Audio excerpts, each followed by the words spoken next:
Coming to you straight from Houston, Texas. Lisa Denae Live. That's Real a beautiful talk thing because she is for an the real expert. She is world. the content development guru. If you didn't know, that is her. If you need some, man, I forgot to take these glasses off and it's too late. Y'all have seen them. So how y'all doing? Yes, we're back, y'all. We're back. We're back. Now, I want to say thank you to everybody who tuned in to my other show yesterday. You know, you're not supposed to plug another station while you on another station, but at the same time, I'm just plugging me. So, yeah, thank y'all for tuning in on the other show yesterday. I love you for being a faithful follower. I love you so much for all the comments. It was a hot show, hot topics, great, what do you call interaction? Ooh. Wow, people were all into it. So I love y'all for that. I'm going to need you to get in the comments and feedback and talk back to me because I want to hear your opinion on everything we're talking about today. So without any further ado, I'm going to introduce our guest who's in the building today. How y'all doing? First of all, let me just say how much I missed y'all, okay? Some of y'all, I really missed you over the years. And it's only been 2 months, but I still feel like it's been years, darling, since we've seen each other. So I want you to know how much I missed y'all. So I'm so happy to be back. Shout out to 95.3 Jams. Shout out to Mr. Peter Allen. Shout out to the whole 95.3 Jams family. I'm so happy to be here. Anyway, we're going to move on right along down the road and talk to our very special guest, Mr. Chris Ford. And let me turn this camera around so y'all can see him. Hello, everybody. Yes, sir. Tell us a little bit about who you are, what you do, your book, Perfect Peace, and every now and then make sure you just little smile for the camera over here. Okay. Well, let me turn around a little bit. Well, this is my second book, Perfect Peace, and I just wanted to give back to humanity because there's a lot going on in the world right now. And I wrote this book for a world that's hurting Right. without the spirit because everybody is in a carnal mindset. And what I mean by carnal is they only believe in what they can feel, see, touch, and smell. And that's contrary to the spiritual because the spiritual realm unleashes the unknown. The spiritual realm gives you a way to be healed. Because if you think in your material mind, you will never be healed. Right. You have to use the spiritual realm for healing and for anything that you need out of life. Right. So that's pretty much what Perfect Peace is. And when I wrote this book, I put the devil on the run. All right now. And I couldn't wait to get this book out because when I got it out, I knew the statistic of a child dying every 5 seconds is going to be eliminated. We're going to bring that number down because there's no reason to have children dying. So that indicates to me that if the children are dying, right, the parents cannot be in much better conditions. And while writing this book, the Lord just gave me so many revelations. He let me know that the world that I was participating in was a material world. And that material world is going to fade away. Right. And what he got me to focus on is more on the spirit. Because the spirit is going to last forever. Material is going to disintegrate back into the earth. Me focusing in on my spirit led me to love. It led me to realize that what the devil was putting on TV and through the music and through all the propaganda was only a distraction from what we really need to be doing in life. Right. And what you're supposed to be doing in life is living in your purpose. Right. Because living in your purpose makes you who you are, not your job. All right. Because just think about it. What if Jesus would have just came to the earth to be a carpenter? Uh-huh. He just would have been a great carpenter. He would have fed his family, just took care of his family, you know. But Jesus didn't come to do that. He came and gave us the example of the greatest love of all time. He died on the cross. He knew what his purpose was. Right. He came to snatch away all the plans that the devil had in store for us. Mm-hmm. So that led me to say, you know what? I can't just live for me. I can't just live to have a Bentley, a $1 million watch. Right. When there's people dying all around me. How can I just go to the movies and have a good time when I know it's people that need food, it's people that need clothes? This is a place of abundance. Right. It makes no sense. It's like, wow, people are we zombies? That's sometimes I feel like the devil, he gives us so many indifferences.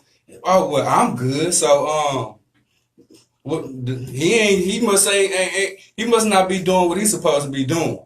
That's what people think. Oh, well, I'm getting mine. Well, he need to get his. Right. No, that's not love. Love is the highest vibration in the universe. Love transcends space and time. Love looks out for his neighbor regardless. Right. How can I walk up to my neighbor and I have $3,000 in my pocket and give him a quarter? Well, what do you say to people who don't understand, may not be spiritual and don't understand how to find their purpose, who feel like maybe I was born just to be a carpenter or just to work a job? How do you get them to the point where they feel like they have a greater purpose? Well, I'm not knocking carpenters. We need carpenters. We need Right. houses. Right. But what I'm saying is, you have to give back to humanity. Your purpose has to come from your heart. And a great way to find your purpose in life is to ask yourself a set of questions. All right. Ask yourself, what can I do for humanity that will be spiritually healthy? What can I do for humanity that I can just give back and make greatness out of that? So I have to be an example. So what purpose is, you have to have your mindset on what you're trying to do. And it has to come from your heart. And by me coming from my heart led me to realize that what I was doing wasn't necessarily healthy for humanity. Like a lot of the artists that we have, they just focus on the money and the clothes and the cars and the homes. But like LeBron, that's why I applaud him so much, is because he's setting an example. How are you gonna flash an $18 million watch in my face and humanity is dying? Right. How can you make videos flashing all your money and talking about where you from, but you never done nothing from where you at? You got to give back to where you come from. Absolutely. That's greatness. See, what greatness is building a life and a legacy that not only impacts you, but impacts other generations as well for the glory of God. Well, I agree with that. I agree 100% that you have to give back and you have to do something good for humanity. But I think the only people that can acknowledge that or even have any knowledge of that are people that do believe in God. No, because I know a lot of people who do not believe in God, but they just have it in their heart. It's love. Love is not a religion. But God is love. God is love. We are love. We are a part of God. God is inside of us. We should represent what he represents. That's why I made the analogy about Jesus Christ. If he just can't be a carpenter, nobody on earth will have eternal life. Right. But by the same token, and on the flip side of the coin, you have people who say they do believe in God, such as these various pastors with these mega churches who are in communities that are dying, just as you said, who a few $1,000s could save their whole life. But you got a mega church, you got a mega home, you got mega everything, and you say you believe in God. And those are the same people that I want to expose today, because it's time out for indifferences. It's time out for walking past people that need you. Right. Oh, that's good. And the church, I don't want to talk down on anybody because it's all love here. And I want people just to realize that, okay, the mega churches, why don't you let some of the homeless people stay at the church? That's what I say. So At least some of the domestic violence people, the people who need a place just for a couple days, Right. At least an emergency situation. I think that a lot of that is because when I was thinking about what you said, where you were saying that children are dying, and you were saying that if the children are dying, then the parents also must have issues. And I want to say that what I'm learning is that the problem is that people love money, right? It's not the love of service. It's not about the love of God. That's true. It's about the love of money and the material things, right? And that's what's killing the people, and that's what's killing the children, trying to live up to expectations that are set by a God of money.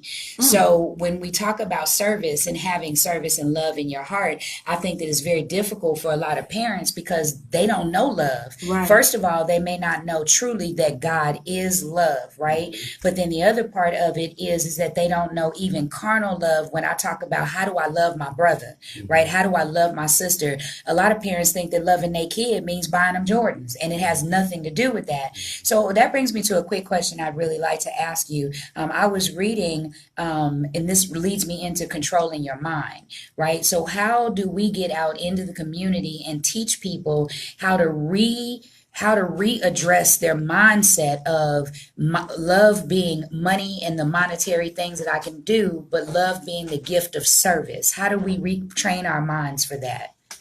And That's a good, very, very good that's question. a very good question. And I have a good answer for that.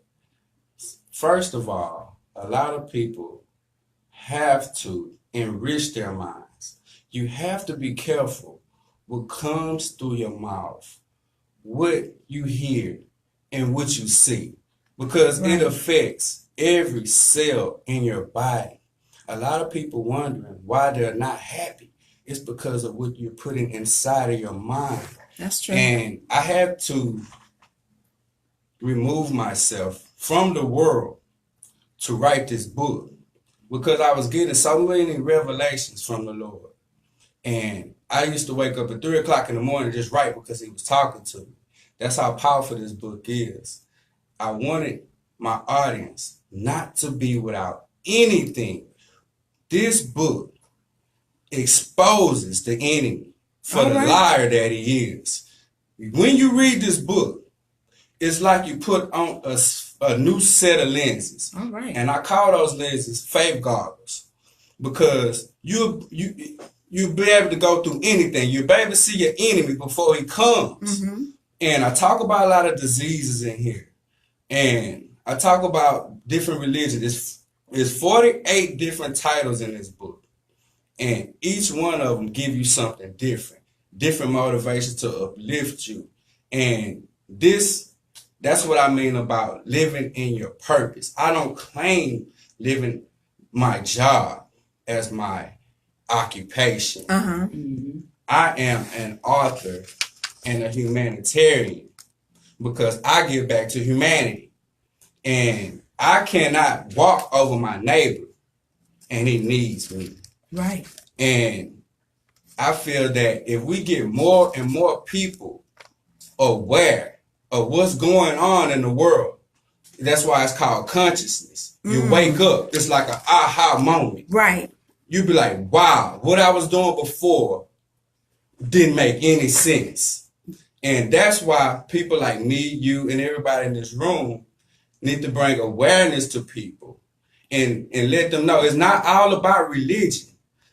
because there's so many people with different beliefs. We cannot let religion separate us and separate our love, because by my research, I've been doing a lot of research on different religions, and they basically are saying the same thing. So where did the divide come in? Because man and the enemy, we are fighting an enemy that we cannot see. He is diabolic, and he's very sneaky and clever. And we have to know the tricks of the enemy. We are at war. Right. And people don't know that they're at war. That's why they're depressed.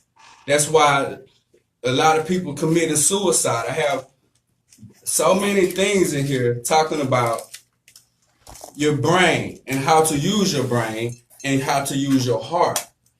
Because a lot of people are living up here in their heads. And they're only going by what they've seen in their environment. But you have to come from here.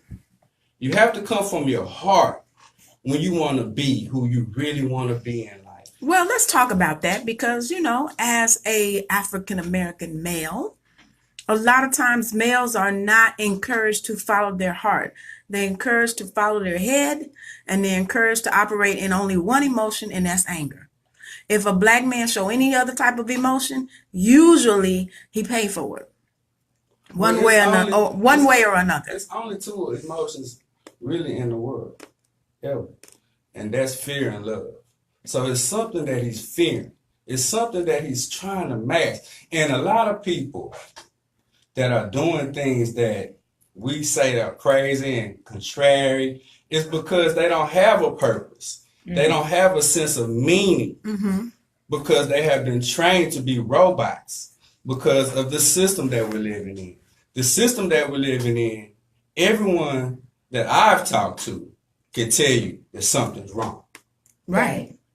Now, if we know something wrong, why are we sitting back and letting the Democrats and the Republicans run everything?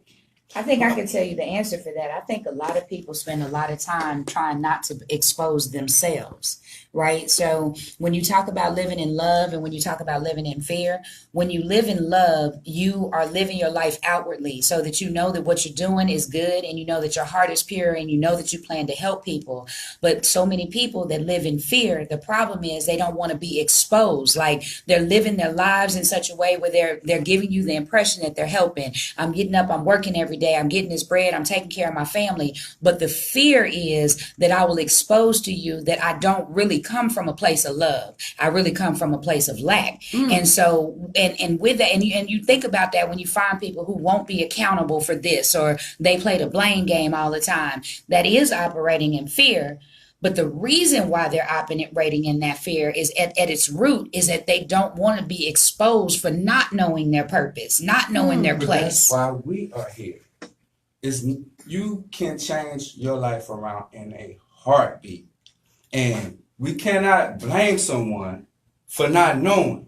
Right. All we can do is use yourself in your purpose when you live in your purpose. And a person that is living in their purpose is going to try to wake up other people. That's You're true. not going to keep all the knowledge to yourself and not help your neighbor.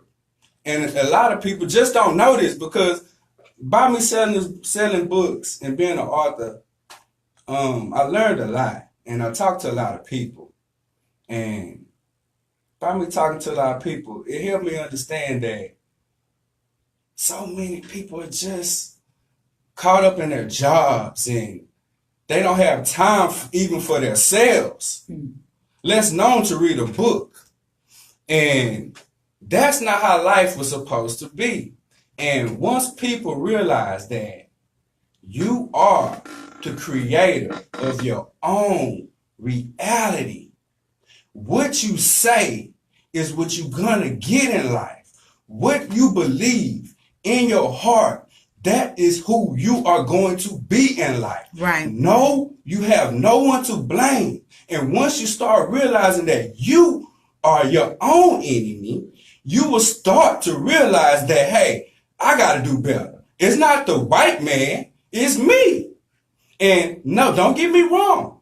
It's a lot of injustices, and we're coming for you too. All right. And I'm tired of us just sitting back looking like grasshoppers when we are giants.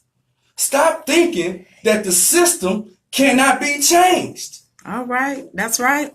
Why are we talking about Trump? Man, I ain't worried about no Trump. I'm worried about how we gonna come together and start our own political All party. right. Yes. So that brings me to something. I felt you. Like I was all the way there. I was feeling you. So I like the fact that you shared with us that how do we change those unconscious habits? And one of the things that you said was to expand our mind. And to expand our mind is by reading and watching what we put in and watching what we say. So that kind of brings me to the next thing. When you start talking about us working together, you mentioned, I read in the description of the book, you talk about avoiding distraction. Oh my. big. So one of the things I think is that Trump is a huge distraction. It's a distraction from us as a community to come together because the focus is on his tomfoolery, but not what these are things that we needed to fix in our community already, whether there was a Trump or whether there is a Trump or whether there isn't one. Right. So talk with us a little bit about what can we do as individuals and as a community to avoid some of these distractions to stay on task. Well, my advice is, and what I did to get my appetite off the world All right. was I like how he put I that. got more closer to God. Mm-hmm.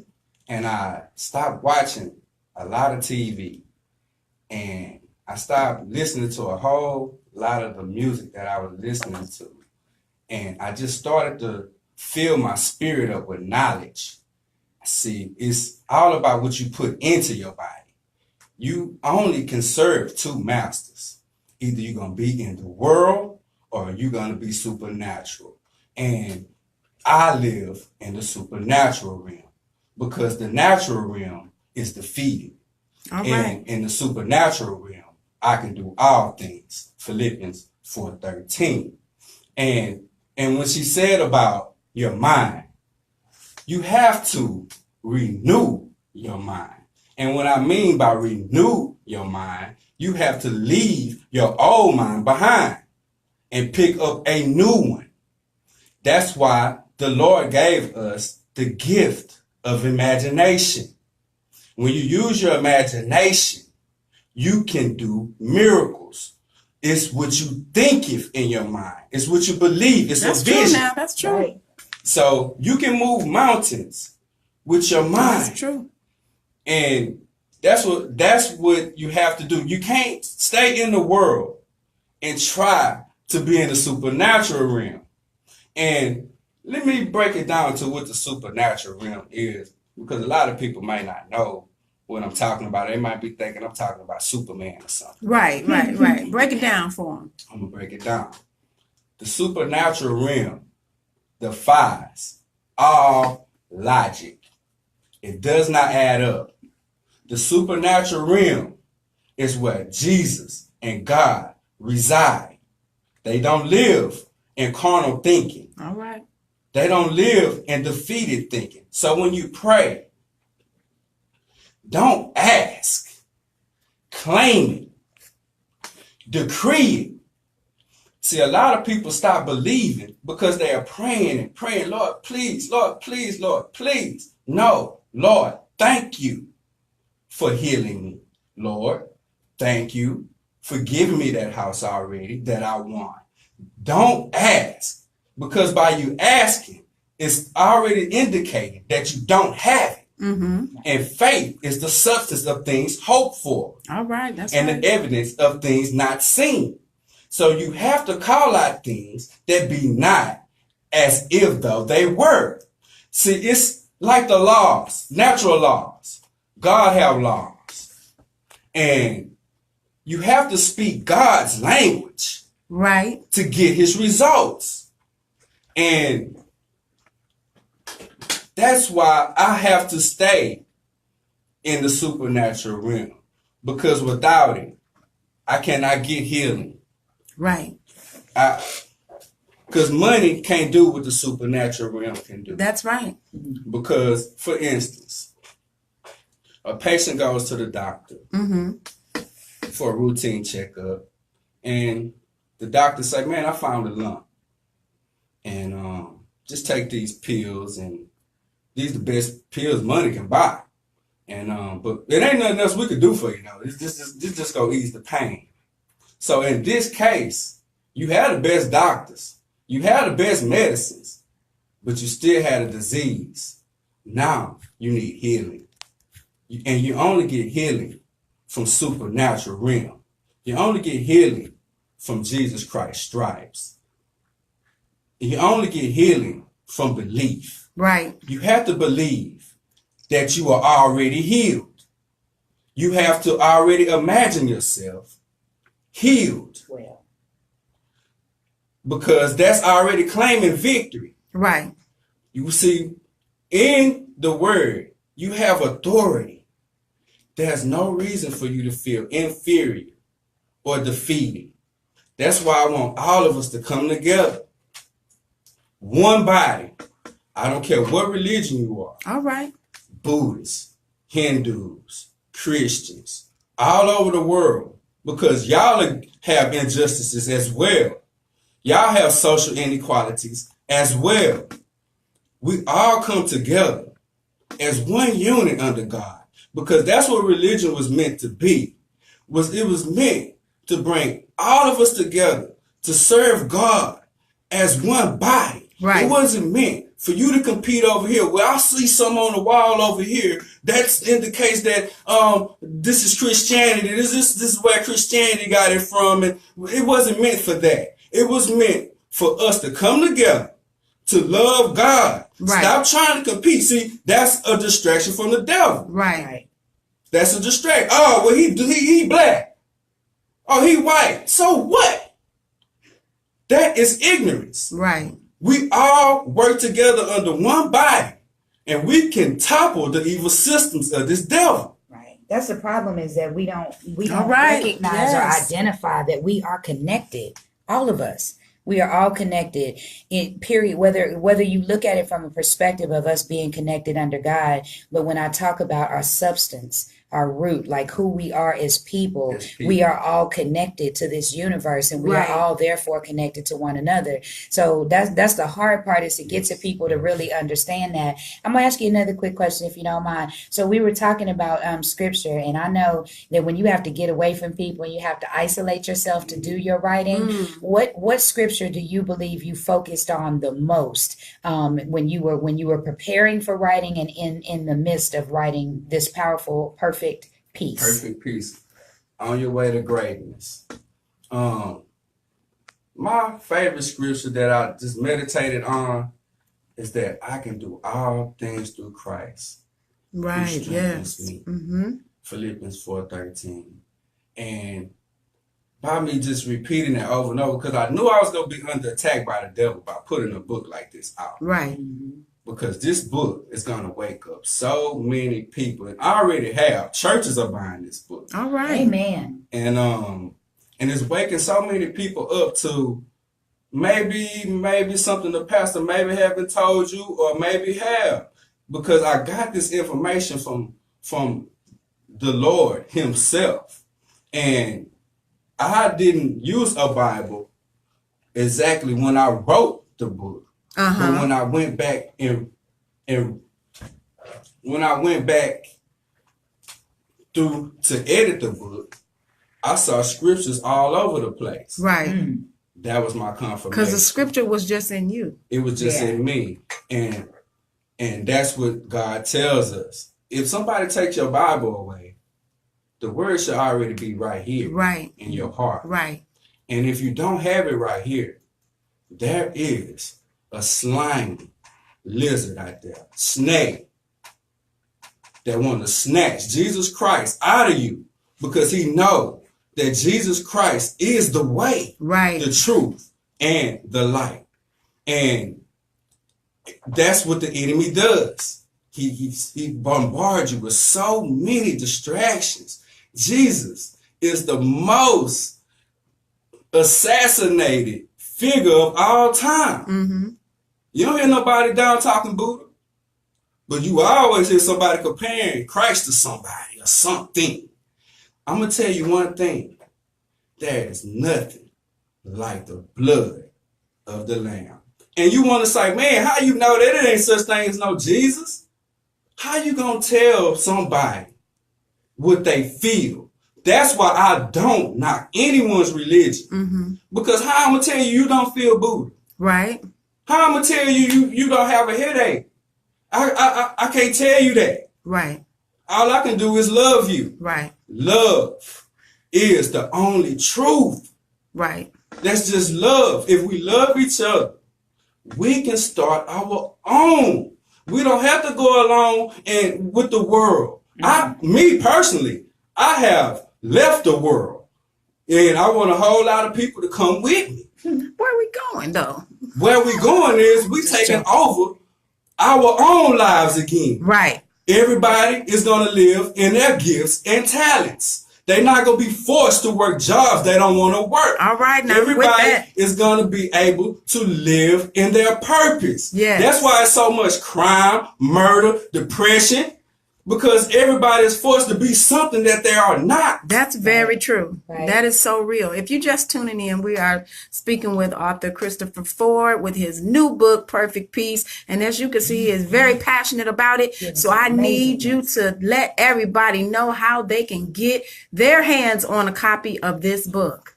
Yes, and I'm so glad that you brought me here. At first, I was kind of nervous. I'm not going to even lie to you. I was waiting for Jesus to give me the revelation, to tell me what he wanted me to say to everybody. And I basically touched on prayer.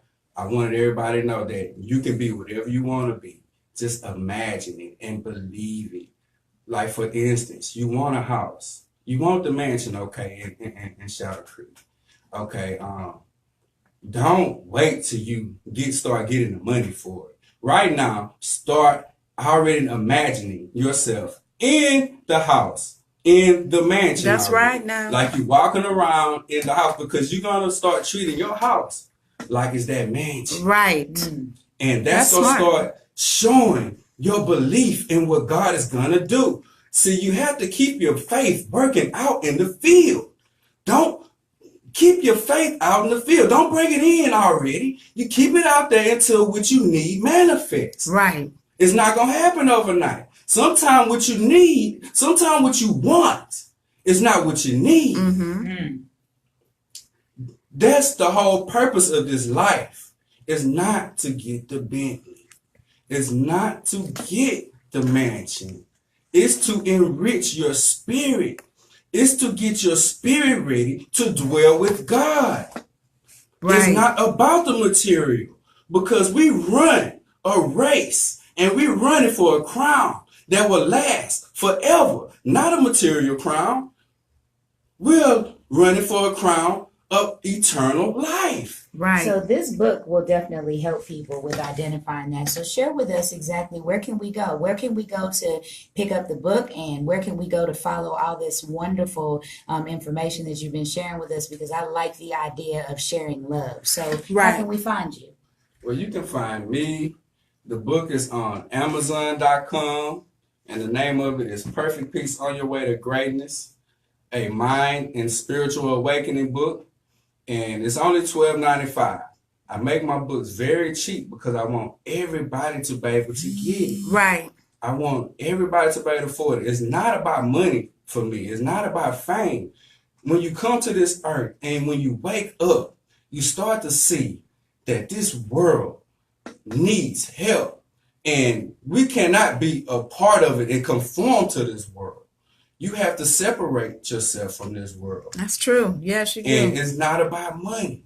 It's about love at the end of the day. And when she said a word about that we're all connected, and that reminded me of a word called Ubuntu. It's an African language word, and it's an ancient word. And the word means the connectedness, or the connectedness that should exist between humanity. And they knew this thousands of years ago, that we was connected to each other. And science have just found out through quantum physics that we are connected to each other. Our hearts have 40,000 neurons inside of it that can sense, feel, and remember. So it's not about your brain. You have to line your heart and your brain up to get what you want out of life. And that's basically it. Well, I want to say thank you so much for coming back on the show. And everybody go to Amazon.com, get your copy of Perfect Peace, and they can follow you on social media. Are you on Instagram? I'm on Instagram under The Ridge 46. And if you haven't got Holly Hall, my first book, go get Holly Hall on Amazon.com because I'm coming out with Holly Hall 2. All right. And because everybody been asking me about it, so I have to come on out with Holly Hall 2, Shattered Dreams, and then I'm writing another book, spiritual book, Finding the Real Jesus in a Material World. All right. That's going to be awesome. Well, once again, thank you so much for being here. And we definitely want to support the book and the movement. Follow him on Instagram. Follow him on Facebook. Hey, Alicia. She said, may God continue to bless you, Chris Ford. Love your message. That's from Alicia Hay. And yeah, so thank you so much for being here. Thank you for dropping the knowledge on us. Perfect Peace on your way to greatness. We all want to get to greatness. Yes, I would think we all want to get to greatness. That's what life all about. Yes. So once again, if you want to follow him on Instagram, he is also on Facebook. You can send him a friend request. We're going to tag him in the video so that you will know where to find him. So yeah. We need to hashtag that face goggles. Like I had to write that down. That was a takeaway. Yes, I like that. And I'm serious about this political party. And it's called the People's Party. Uh-huh. And it's, like I said, it's not going to discriminate on any color, race, or religion. And it's going to be a way for us all to come together for love, spiritual unity. And we're going to get rid of all the inequality. And we're going to get rid of all of the social injustice, the prison systems, prison reform. Mm-hmm. It's time to stop talking about it. Right. And let's do it. Yes. And that's what the political party is. And you know that people are all about money. So if you're not down for what I just said, love and unity for everyone, and if the laws are not good for everybody, then it's not a good law. We're not going to pass it in our political party. So if you are with us, our funds go to you. For instance, if Walmart not with our political party, but Target is, we're going to give our funds to Target because they're for spiritual unity and love. So that's basically how we're going to do it. And everybody that's with us will get supported around the globe. So are you a member of the People's Party? Yes, I'm just starting it right now. Okay, and so are you going to be running for public office? And this is another thing I wanted to get, because this is a planet with billions of people. We can get the most brilliant minds together. Mm-hmm. Yes. To solve these problems. The conscious people who are for love and don't live in a $10 million house talking about humanitarian. How can you have millions? That's the fact right there that you're not a humanitarian because you're not giving back. Right. Why would you need a 50-room home? Well. And you have They got a lot of cousins dying on the streets. There are 18.6 million empty homes in America. But there are 3.5 homeless people. What system are we living in? I cannot live in a world and I cannot sit back. If that does not anger people, if that just okay, that's just a statistic. If that's just what it is, then I don't want to live in a world like that. I want to live in a world where your neighbor is your brother. I want to live in a world where your neighbor is your father, your sister. It doesn't matter if you don't know them. All right. So I want you to sign me up for that. I like to register people to vote. So if I can get back with you, I would at least I think it'd be awesome if we could get it. We back definitely on the show need to talk get you about back that on the whole show to talk topic. about that The political because party, Yes. the People's Party. Definitely. A lot of people like this because it's giving them a chance to express themselves. That's all people want to do is be themselves. And this is going to allow you to step out of the boat and be yourself. You don't have to hide. In this political party, we want you to express your gifts. Bring your inventions. Bring them off the shelf. Because bring all that you have to the world. Don't hide it. And that's what this political party is going to bring. It's not just about politicalness. It's not just about the Republicans, Democrats. It's about you. It's about you being somewhere where you are loved. You being somewhere where it's a network of people you can go to that believe in what you believe in. And that's love. all right, that's a perfect way to end it. Thank you once again for being here and let us know when you're ready to run for office. We're going to be there to help you raise them campaign funds, right? I ain't scared. I'm with it. I'm with it. I'm not scared. I'm not scared. Absolutely. Well, we're going to switch gears a little bit and start to talk about our discussions, but I want to thank you so much once again for being here and telling us about your book. So we're going to get into a little bit of our discussions on current events. I really want to get into this. You know, since we're talking about prayer and love, I wanted to speak on this duck boat incident that happened in Branson, Missouri, where all these people got killed on this boat. You remember this incident? Yes, like a whole family. A whole family lost 9 or 11, and then there were other people that were died because I think there was a total of 17 people that died in this incident. So my biggest concern is the Coast Guard is now releasing a statement saying that this boat was not cleared to travel in weather that's over 35 degrees more. When the wind is blowing more than 35 miles per hour, this boat is not cleared to travel. Correct. And on that particular day, the wind was up to 75 miles per hour. My understanding is that they understood that there was already some defects in the design, right from the beginning. Yes. And so this is also not the first incident that has happened, but it is the first incident where as many people's lives were claimed at one time. That is a lot of people that die on a boat. Right. But they also understood that no matter what, given this set of circumstances, that people would be injured in this way. Right. So, but you know, my other issue was with so many children being on the boat, why didn't they have on life jackets? Now, understand, some people were saying because it's just a duck boat, you know, you really don't think you're going to come in contact with the water. But see, I was raised around water. So I know anytime you anywhere near the water, if you cannot swim, you need to have on a life jacket. Right. If your feet don't touch the bottom, anywhere near the water. I don't care if you on the shore, but if you're going to come in contact at any point and you can't swim, right, you need to have on a life jacket. So I'm very concerned about why the people allow their children. Now, I'm not blaming the victim before y'all tell me I'm blaming the victim, but why allow your children to get on a craft of any sort without a life jacket?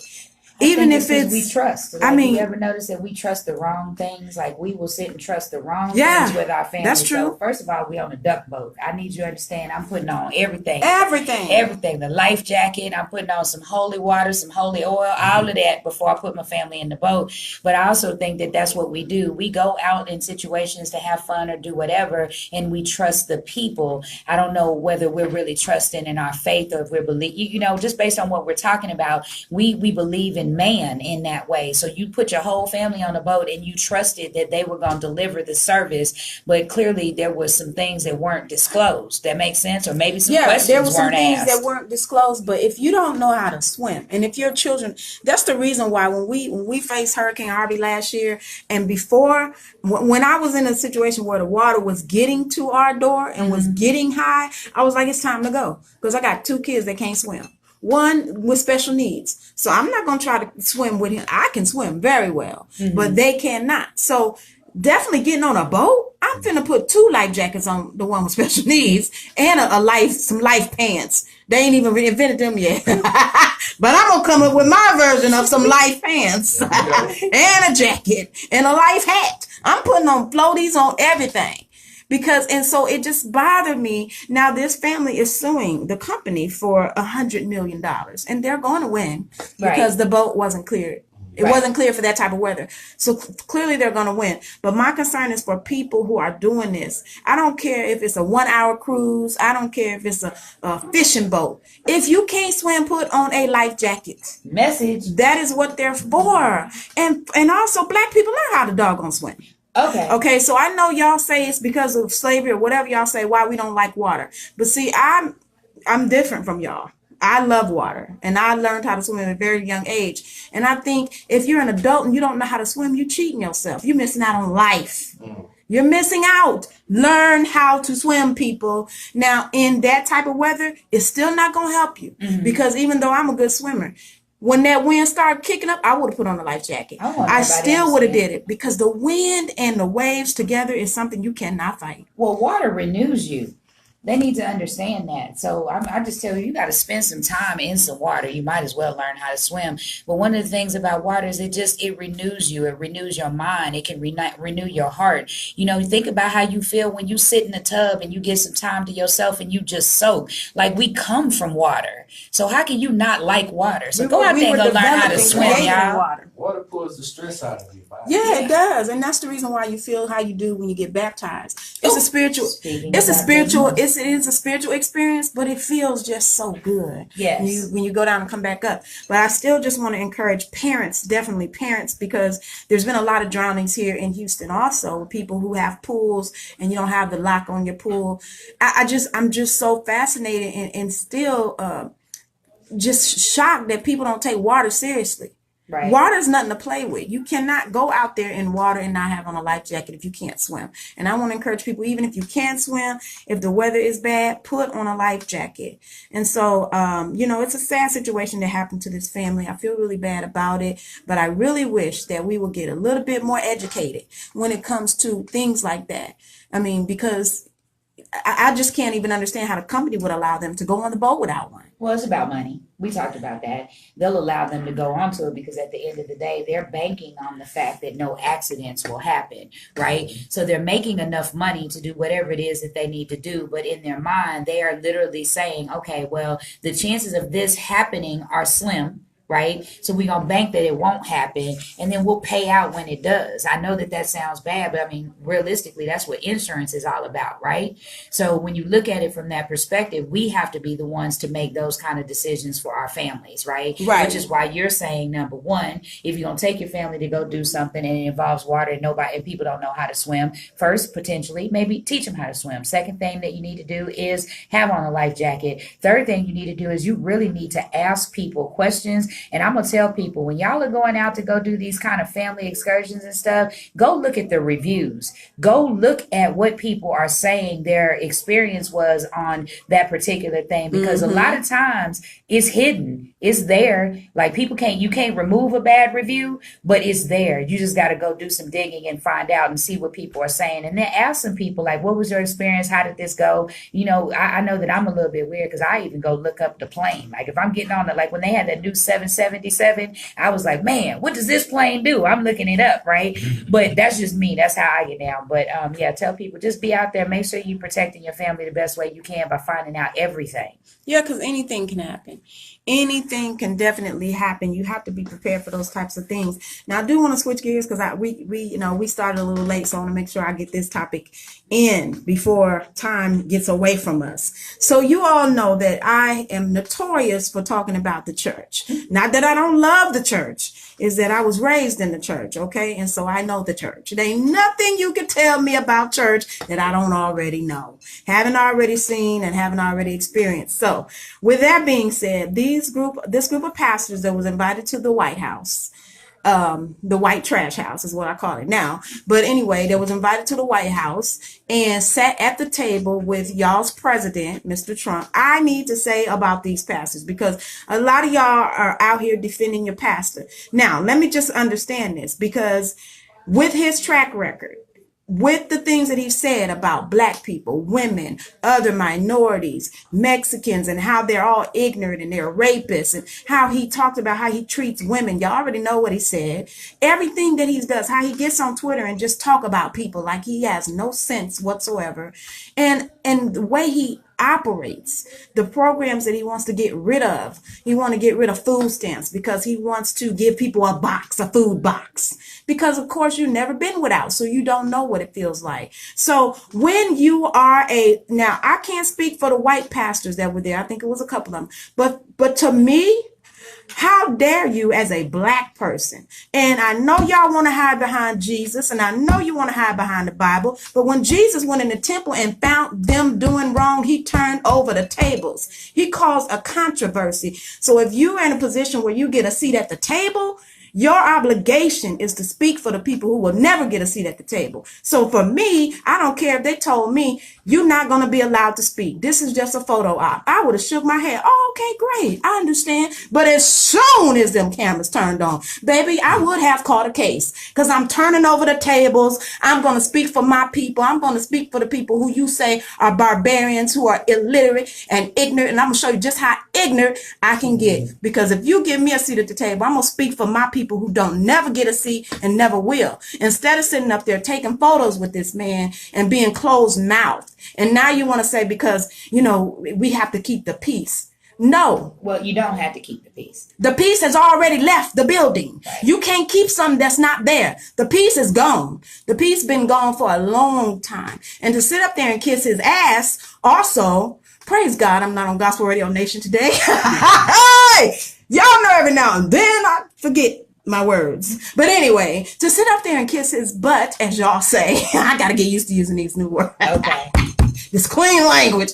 To sit there and kiss his behind as a black man. How dare you? And I don't care what your title is. I'm speaking to you from the point of view of a black woman.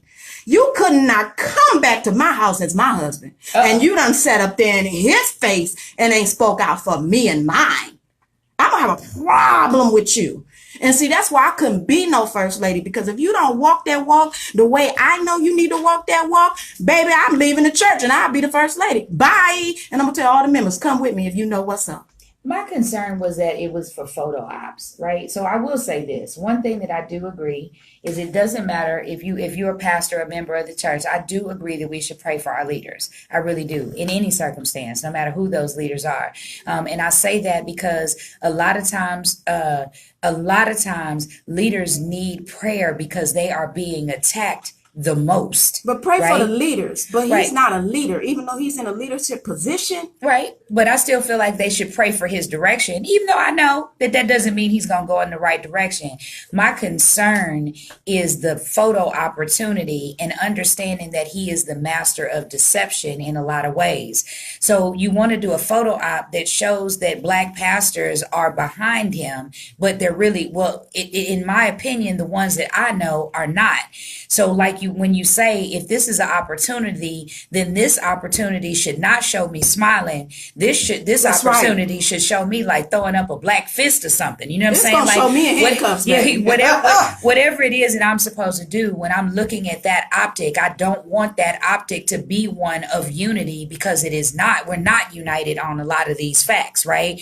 So that's the thing that really concerns me. The rest of the hoopla, I think that some of the pastors that were there, I think that was to be expected, because a lot of them are about a lot of them are about the opportunity. See, at the end of the day, they preach love, but their love is money.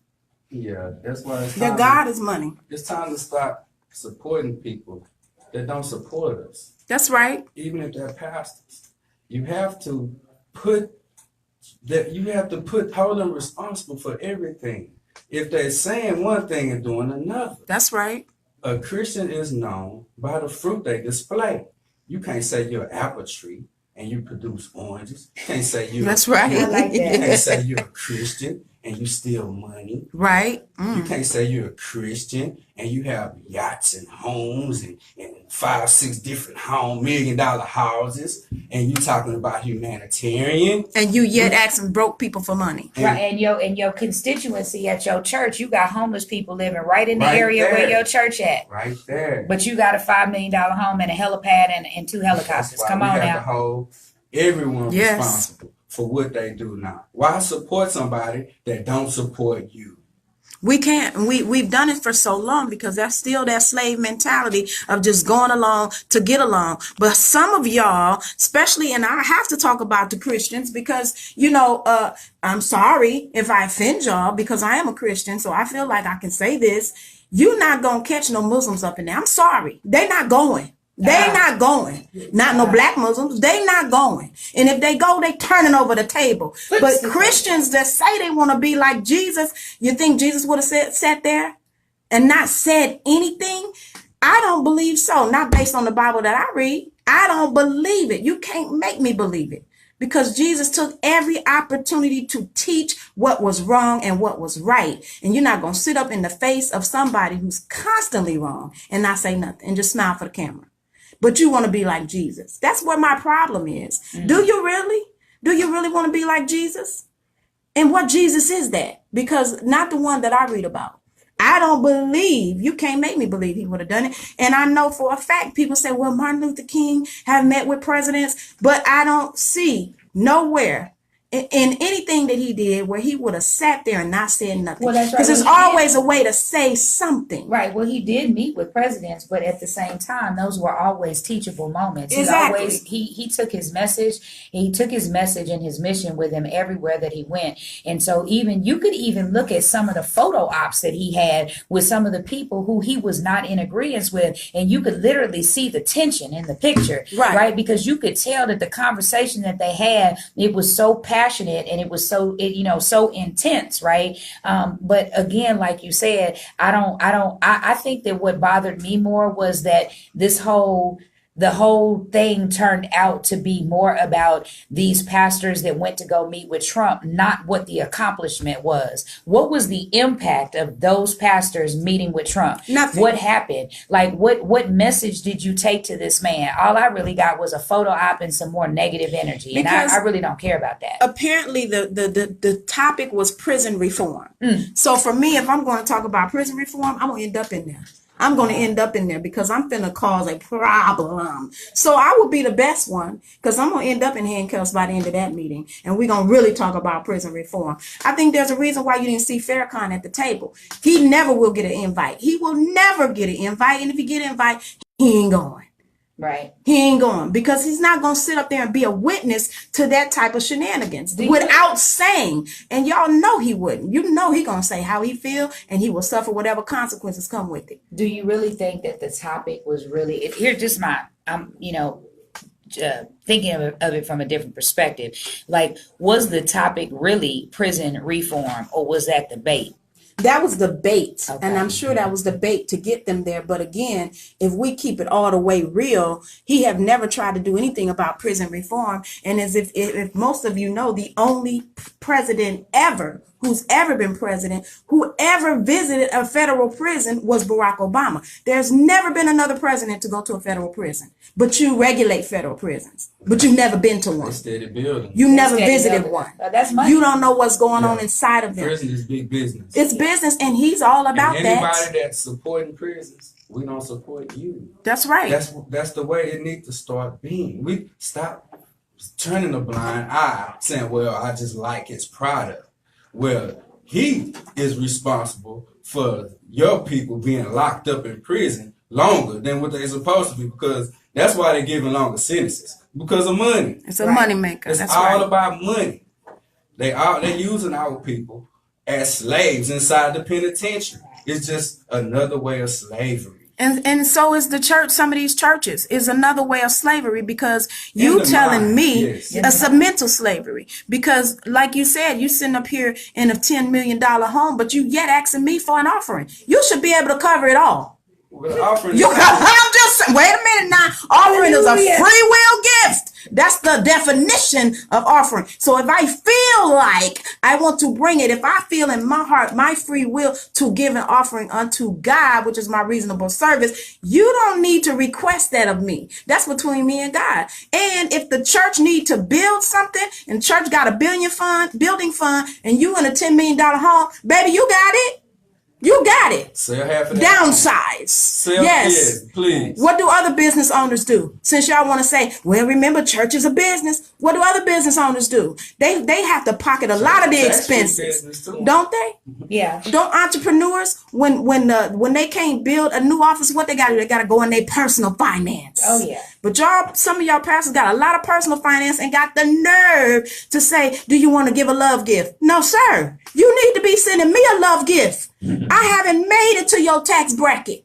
The Bible said it's more blessed to give than to receive. So you still on the receiving end. And you telling me that I need to give to you. No, sir. You need to be giving more. I have a problem with it. I do. I get an attitude every time they ask for an offering and you sitting on millions. Baby, you shouldn't ask for nothing. And I got a problem with you selling your books and tapes and products. You should be giving that away for free. And then you want to have a conference talking about we building up the men in the community and registration is $49.95. No, sir. If you want the men and the boys to come out, you building them up, as you say, it should be free. How dare you? How dare you when you sitting on millions? That's not right. Yeah. Well, I agree with you when you talk about mega churches in that way. I do believe that there are smaller churches that are building, and so what they're doing is they're offering value to people through the programs that they bring, and then they are asking people to pay for that. I know a lot of pastors that are really building their church out of their pocket, and I can appreciate that, right? I know a lot of churches that are like that their pastor and their families, and then they have families that are members of the church that are really helping for it to grow and build, and they are really immersed in the community.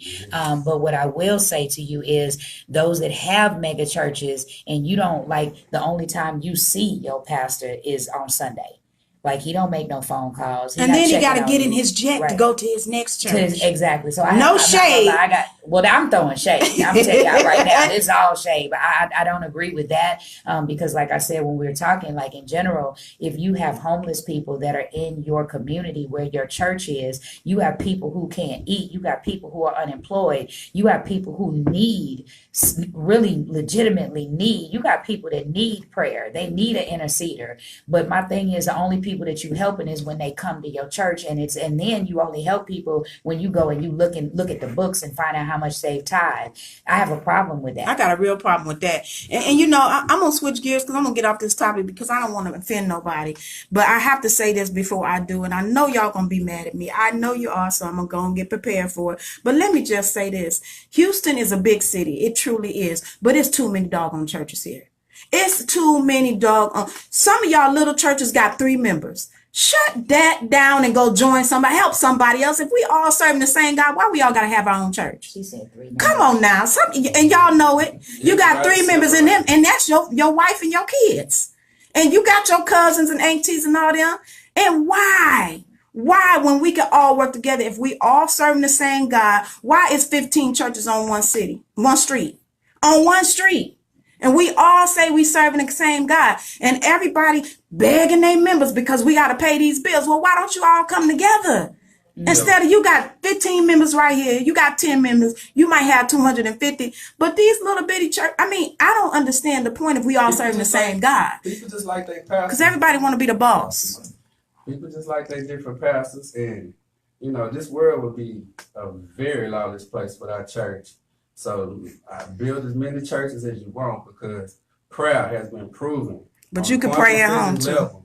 To change the environment and events by people focusing in and praying to God. You can change the events of the world. And you can pray wherever you are. Well, I'm gonna just add. This is my little thing, my little 2 cents I want to add in there. I was in church when I was younger, and then I stepped out for a very long time, and then I just recently got back in. And I will share with you that black men were my reason for going back to church, and I don't mean how y'all think, ladies. The reason why I went to a church where I saw an amazing show of black men in prayer. I saw an amazing show of black men dedicated to service in the community, and it just made me feel so good to watch because I lost my father. And so to go to this place and see men praying for the church and see men putting their hands on the congregation, and then watching them take young men under their wing, really it says something to me. So for me, it was time, right? So I do believe in prayer. I do believe in church. What I will say is that I think that there need to be more black men to step up and lead, because we will follow them. Like I know I will, and there's a lot of women and a lot of kids that will follow black men who will lead if But they're leading leading your home in the right first. direction. Leading your home first. And that's going to lead That's you a to whole another show. topic. That's That's a a whole whole nother show. Leading your home first, because you want to come to church with 12 million scriptures and your home is out of order. But we're not going to go there. I ain't going to do it. We gonna talk I ain't about gonna do a it black man that today. got his home in We're order. gonna talk it. I ain't gonna do it today. Okay. I'm not gonna do it. But it's just an issue for me. I have never seen so many churches. I have never seen so many churches, but yet so many unchurched people. Houston is still filled with unchurched people, but you got a million churches. Who are y'all reaching? Y'all ain't doing nothing but preaching to each other. What is the point? Ain't you supposed to be reaching the people? What's the point if we all come together to preach to each other every Sunday? And you ain't really adding nothing. And then you ain't got but 5 members. I'm done. But I'm gonna need y'all to understand. It just don't look right. And the city is getting more and more out of hand. So like you said, prayer can change the atmosphere. What is the problem then? If we got all these churches, this city should be on fire. This city should be the city of brotherly love. It should be more love and peace. It's a difference between just praying. You can talk and just pray all you want to. It's the belief. It's in your heart. You have to believe it right here to make it happen. I've seen people get healed from cancer in minutes just by believing that they can be healed. So that's why it's so great to live in the supernatural realm, because nothing that the devil brings upon you can hurt you. No weapon formed against you will prosper. As Jesus is, so will you be. That's right, but I'm gonna need y'all to get more like Jesus. Okay, that's all I'm saying. All these churches and ain't nobody saved. I'm just saying. Now I ain't gonna say nobody, but I'm saying, come on, we need to see some changes here. That's all I'm saying. If you constantly seeing all these home invasions, people getting robbed in broad daylight, what are y'all doing? What is all this? Every day it's a new church popping up. Are y'all in the communities? Are y'all doing outreach? Or we just coming together and sing and shout and talk to each other? I'm just asking a question. So, y'all let me help me to understand. Because before I would, if God called me to start a church, I'm going to ask him, can it be a church without an actual building so I can go and talk to folks? So I can go and pray with folks who not coming? Because to me, if you getting up, going to church every Sunday, that's great. But what about the people who are not? They, to me, should be your real focus. They should be where you put your energy toward the outreach. I want to see it. I want to see more outreach in Houston. And I'm just saying, I do my part. And I'm just saying, I need to see more churches doing outreach. If Drake, who is a hip hop artist, can go down the street and give out money, how come y'all pastors can't? I know you got it. I know you got it. I'm going to need to see that. I'm going to need to see it. That's all I'm saying. So let's switch gears, because I already feel y'all spirits is not with me. It's all right. Let's talk about LeBron James, since that's a good transition. A person that does have money and power and influence, that's putting it to good use. I think it's a wonderful thing that he did with this school and making it a part of Akron public school system. Yeah, that's when we were talking, when you said men leading their homes, I thought that was a really good transition and an example of a person that is starting at home and with his family first, right? And then with his community, and then expanding that even further out. But, I don't know why everybody, same thing. People always find a reason to hate on LeBron, but I mean, that is what it is. But I think that the example that he set, like I looked at just the entryway of the school, And the first thing that came to my mind was some of these kids have probably never seen anything Nothing that that beautiful. grand. Yes. Nothing that grand. So and then, not only do you have the school, but they're all guaranteed a college education. They're all given bikes. They're all gonna have helmets. So like this matters. This is of a magnitude, and nobody has done this before. This man is changing the game and the scope of what athleticism and fame and being a sports figure looks like, and I'm super excited. I'm proud. So, and that's part of my problem. Like when we say, and there's so many people who say they are on a mission and they are, God's messenger, and this the first person to do it is an athlete. The first person to do something like this is an athlete. I mean, nothing against him. It's beautiful. It's beautiful that he did it. But where have all the men of God been?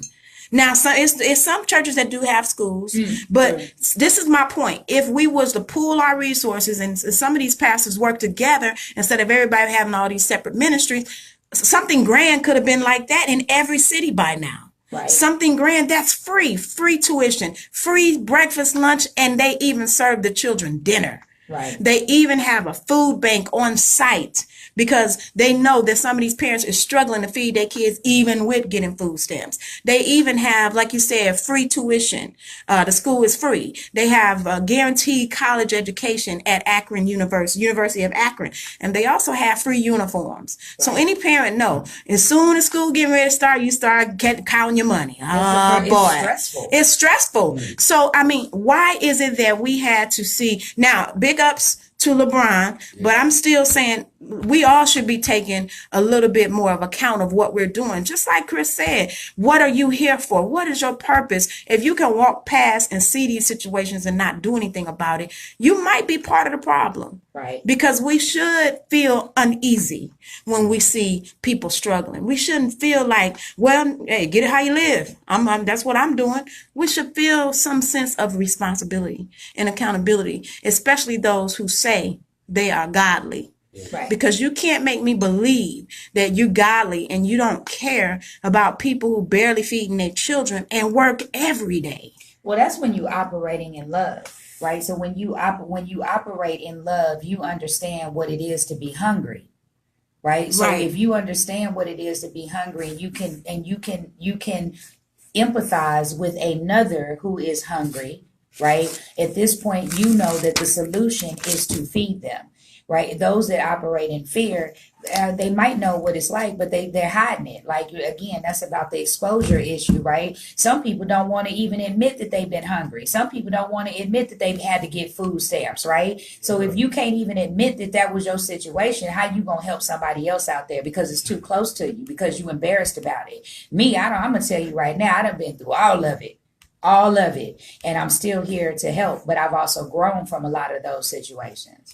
Well, that is a really, really true statement that you said, and it's really sad. And I find it a lot with our people because for whatever reason we believe in keeping up appearances. But I think at some point we need to understand that it's real life out here. Everybody's struggling. You got people making six figures that's struggling. Right. Everybody's struggling. So if you need help, don't be ashamed to ask for help. Don't be ashamed to say, I'm barely making it. It's programs out here that can help us. But some people would rather struggle than to admit, like you said, they're embarrassed that they need help. They're embarrassed. And I used to be that person. I used to be like, well, I'm not supposed to be broke. So if I ever have a point of where I'm broke, nobody gonna know. But you know what? That's some shiggity and that's some foolishness. I found hello, I'm not supposed to be broke, so I'm gonna need somebody to let me hold 20. Let me hold 50. Let me hold something. I do not have no shame in it. And I think that once we get past keeping up these appearances, it's like you said about people hiding and being something that they're not. It's so sad that people feel like we have to do that. Videos and the TV, you have to step out of the boat and be yourself, because the money is not gonna fulfill you. Only love will.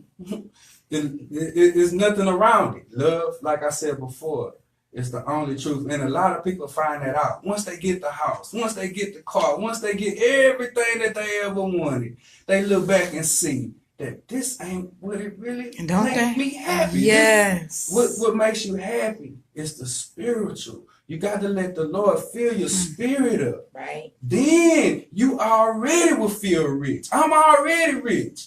I'm already healed. I'm more than a conqueror.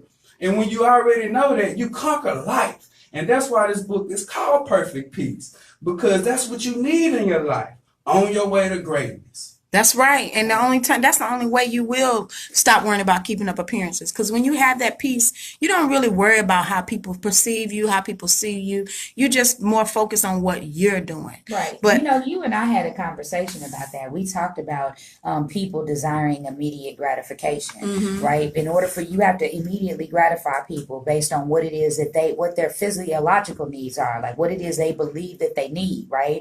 And then once you give them that, you can actually serve them what they actually need. So that's kind of the realm that we're in. But then I also say to myself, we've talked about the fact that we know what people desire from us. We know when I interact with you, I know what you want. I can tell, I can feel it. The energy gives it to me. I know whether or not you need a lot of attention. I can tell whether or not you're the type of person I need to stroke your ego. I can tell if you're the type of person that I really just need to be direct with you. I can tell that. But the question is, do I love you enough to give it to you?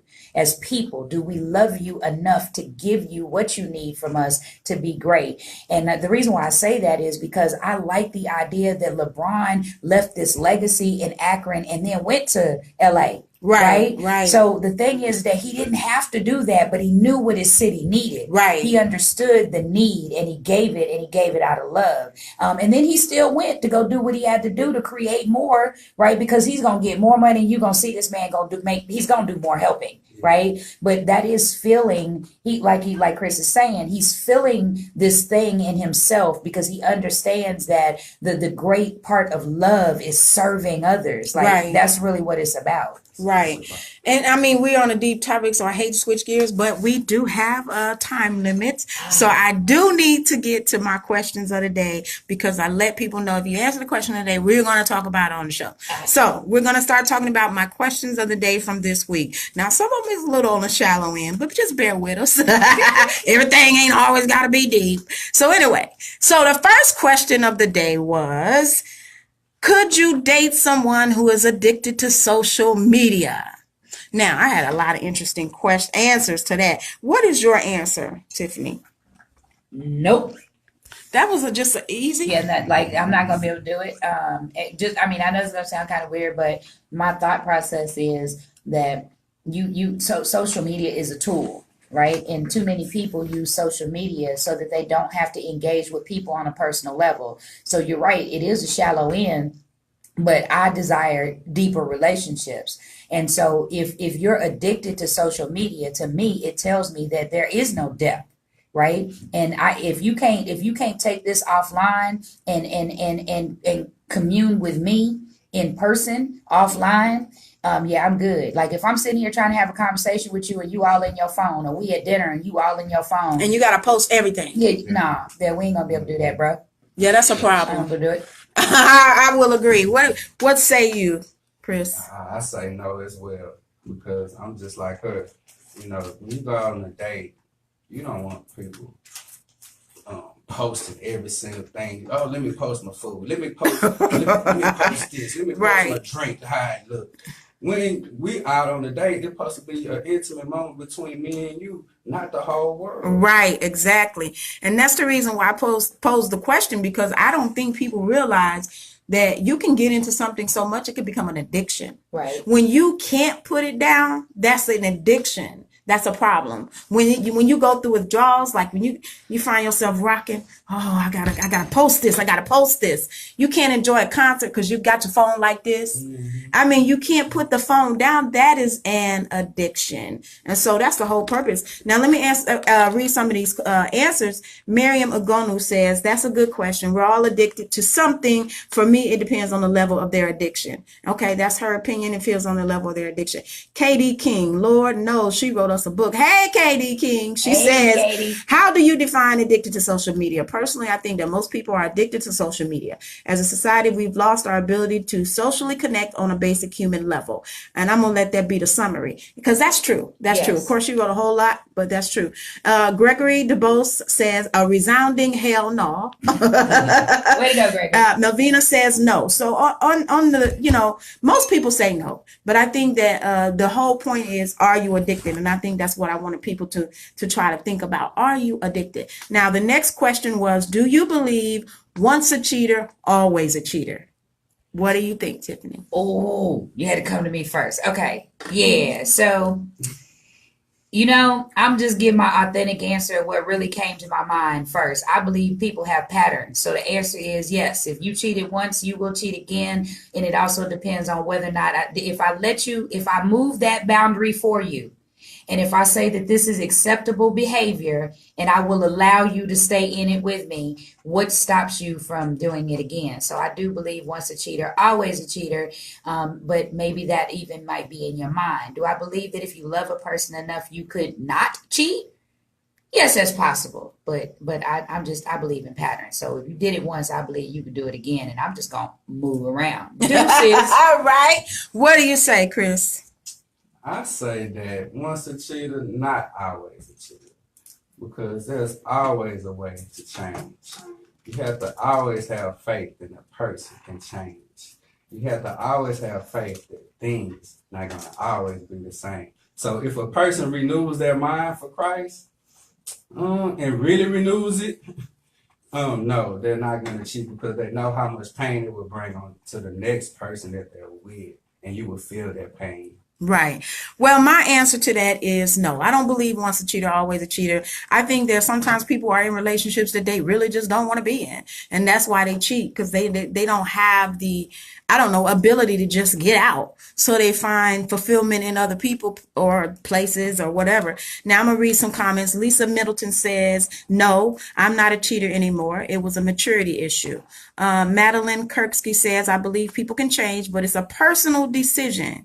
And Keisha Nicole says, nope, some people grow and mature, others do not. Betty Knight Taylor says, no, people do change. Melvina says, I believe they can change, but they really have to work at it because change is hard. And Aquanetti Jeffrey says, no, because I changed. So we have mixed opinions, but we also found out that there's some cheaters out there. We also found out some of y'all been with, some reformed cheaters. That's what but I'm that's saying. all right. I heard that. Yeah, I heard that too. And I heard it from ladies. And I was shocked, like, oh, y'all was out here cheating? I'm going to say I have never cheated. I have never cheated. But the reason why is because I'm not good at lying. There you go. I ain't got time to make up no lie. Where you was at? With my man? So if I was cheating, I'd be done told my husband. Yeah, I was with my side man. And then we have to let the chips fall where they may. I'm just not good at telling lies. I can't keep track of them. I get nervous. So I just gonna tell you. Juggle too much stuff. I'm not even gonna lie to you. I just need to keep it 100.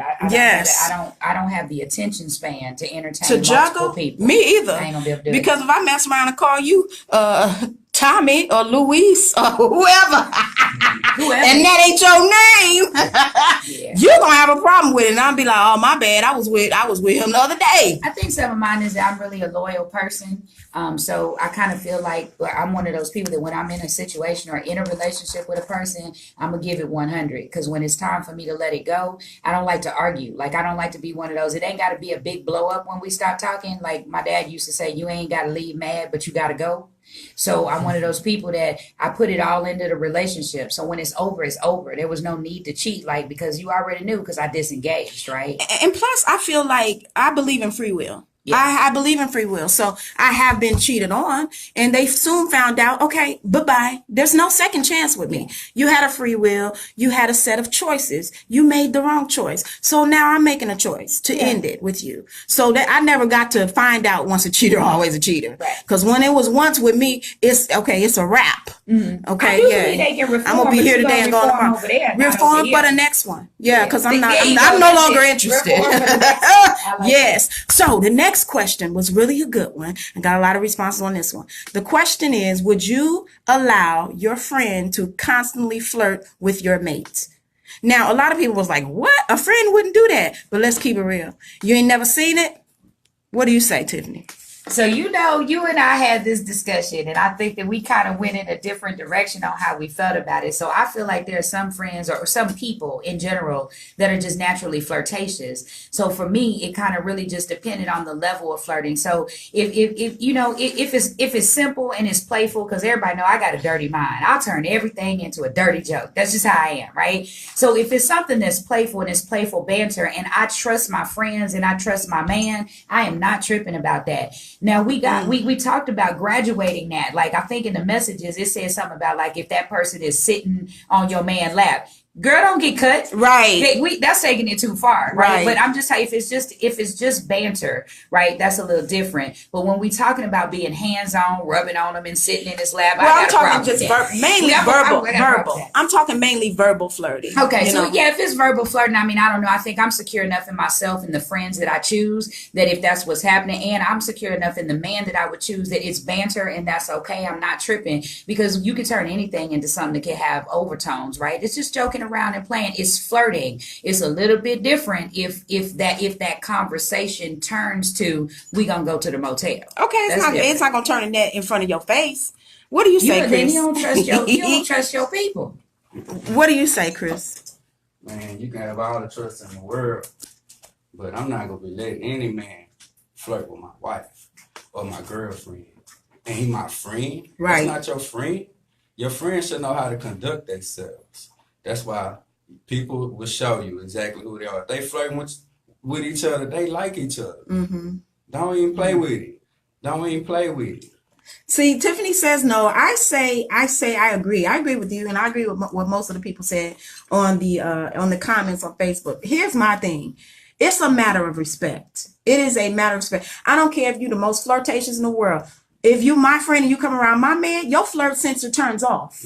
You need to turn that part of your personality off. Well, maybe or you will learn the hard way. I don't flirt, so you are, and you know that we talked about that. So I don't flirt. I'm not a flirter, right? So maybe that's why my outlook is totally different. It's not really something that I ever learned to do as a woman. I don't turn that thing on, right? Like some women turn that feminine thing on. I don't turn that on. I turn on my intelligence. I've done it my whole life. Not to say that there's anything wrong with being flirtatious, but I don't flirt. So I guess that my outlook on it is totally different because when I'm around a woman who is flirty, I'd be like, oh, that's kind of fun. Wish I had that. Well, I think that most people flirt. I mean, even if you say you don't flirt, but the right person come along, you're going to find yourself flirt. It's a natural order of things. You will find yourself saying something that's kind of flirtatious, even if it's intelligent, because you're going to find out what is his intelligence level, and you're going to start talking to him based on what he likes. That's flirting. It's the same thing. So it might not be as blatant as other women do it, but I think that all people do it.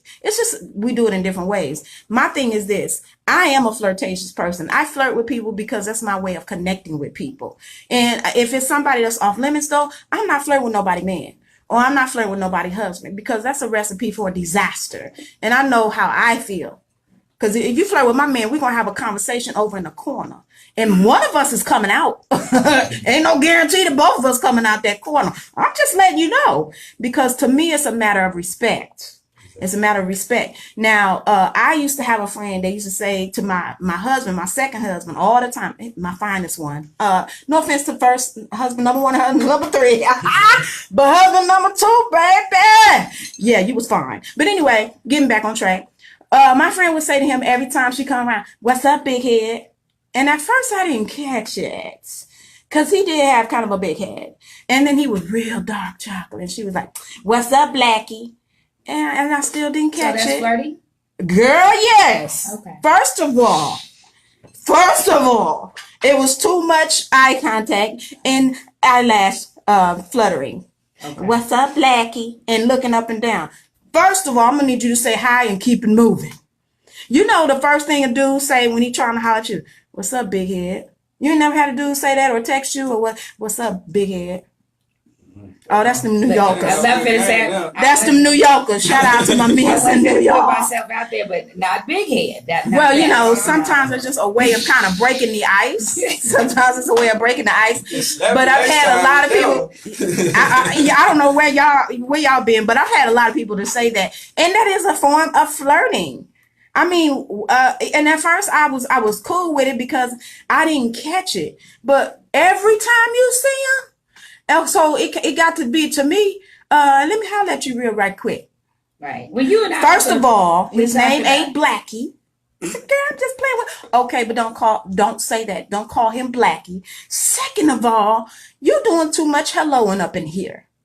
He seen you when you first got in. You ain't got to speak twice. I'm just saying. You did tell me. It's a matter of respect for me. You did tell me that it might be different. So I've never been married. So for me, I guess that it's a different. It's different when you're married. It's a huge difference between it being somebody that you are in a significant relationship with, or you're married to that person. Yeah. I guess that will matter, right? It definitely matters, because I've had a boyfriend before that one of my friends flirted with.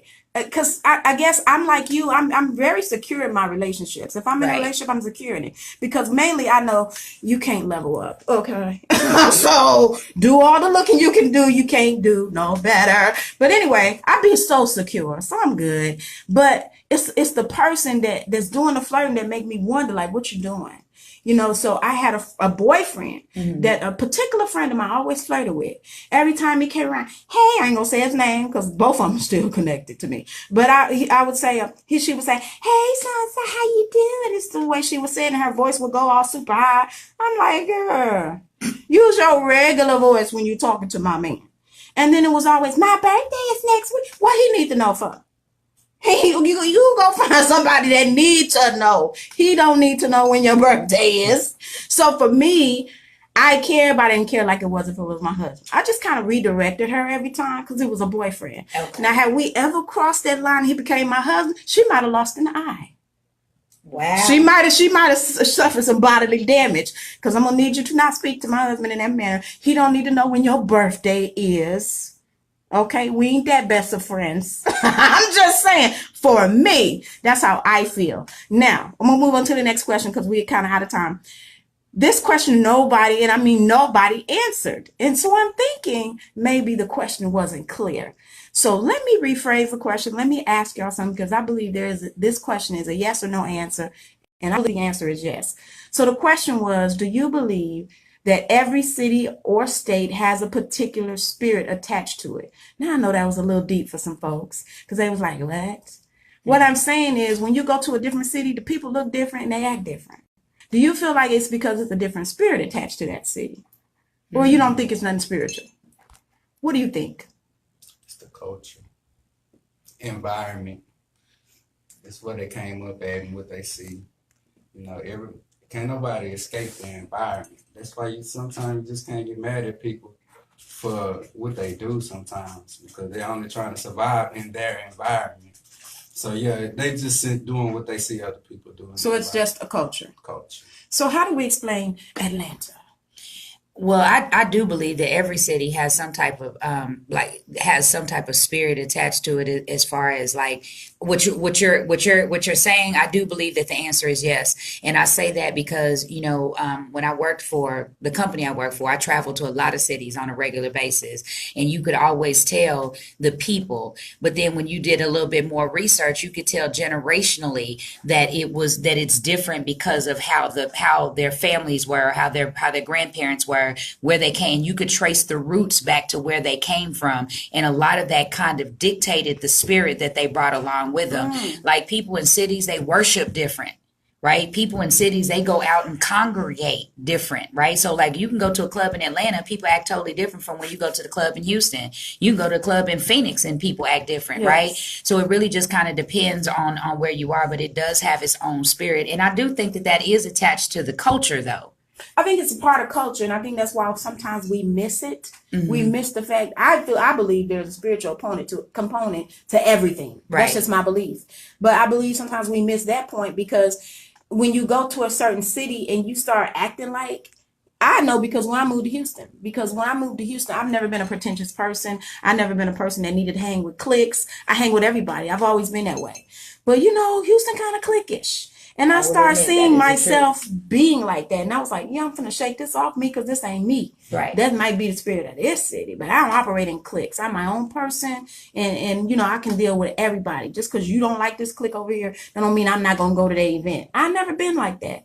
But I found myself after a couple years of being here, kind of like getting into that mode. And another reason why I believe it is because when you look at a city like Chicago, Chicago has historically been a corrupt city. Yes. The corruption have gone way back to the days of Al Capone. Right. Everybody knows it's been a corrupt. The government has always been corrupt in Chicago. The city government, the state government. And I just believe it's a spiritual aspect to it. Well, that's part of the DNA of that city. And if you even actually look at the people, that is an explanation of some of the reason why there's so much death in that city, so much poverty, unemployment is high. Now, I do believe that there is a change, right? There's a change coming, we're actively in that change, right? With people like Chance the Rapper, speaking out, making sure that people are really focusing on not just the problem, because for a lot of years, all we were focused on was the problems in Chicago. Now they're actually talking about solutions and bringing solutions, and you can see that, like you can see that there's more hope in the city itself, right? It is growing hopefully in that way.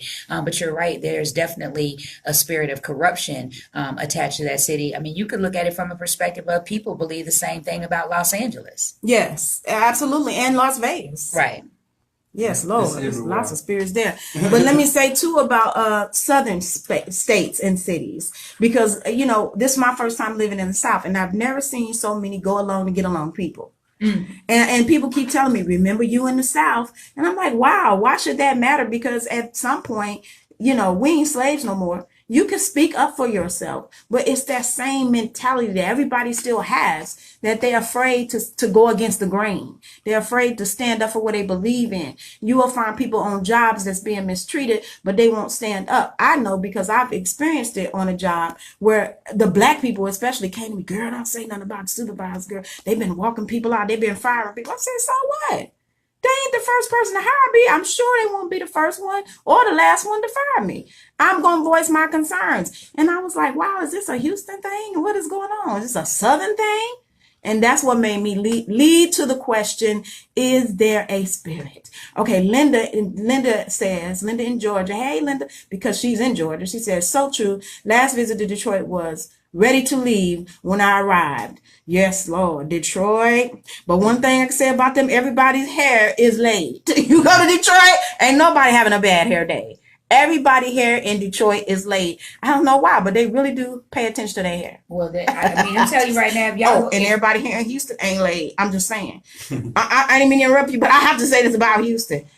I've been in other cities, don't blame the heat. I've been in other cities where people do the most as far as personal appearance. They do the most. Like they got everything altered. It's plastic surgery, everything fake. They doing the most. I'm going to have to say, y'all don't get mad at me, Houston, y'all do the least. I have never been at functions like where I see grown people with body odor.